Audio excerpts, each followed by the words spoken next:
Pariwisata Bali memiliki segudang potensi untuk memikat hati wisatawan domestik maupun mancanegara. Salah satu potensi yang kini sedang dikembangkan ialah wisata spiritual yang dinilai dapat meningkatkan kualitas pariwisata Bali ke depannya.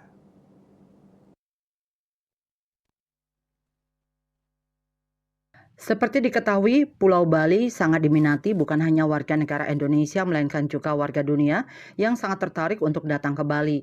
Bahkan banyak wisatawan yang datang ke Bali lebih dari satu kali. Hal ini menandakan Bali mempunyai magnet tersendiri bagi wisatawan. Sehingga Bali sering dijuluki sebagai Pulau Surga dan Pulau Dewata. Oleh sebab itu diharapkan agar pariwisata yang lebih berkualitas dapat diwujudkan ke depannya. Jangan hanya sekedar mementingkan kuantitas sementara kualitasnya tidak diperbaiki, maka akan berdampak negatif terhadap kelanjutan pariwisata Bali ke depan. Anggota DPRD Gianyar Imade Togog menyatakan seperti halnya potensi pengembangan pariwisata spiritual bisa menjadi daya tarik tersendiri bagi wisatawan. Dengan dikembangkannya pariwisata spiritual, maka akan berdampak positif terhadap desa adat maupun desa wisata yang ada di Bali.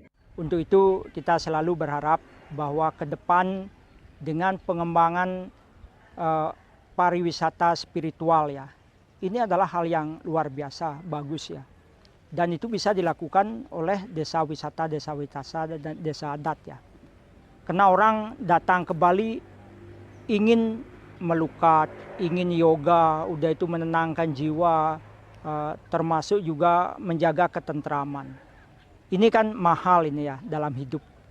Nah, kalau orang sudah bisa melakukan itu, tentu begitu datang ke Bali dan setelah melukat, setelah beryoga dan menikmati pariwisata spiritual, dia akan merasa sangat tenang dan nyaman, ada penyegaran dalam hidupnya ya.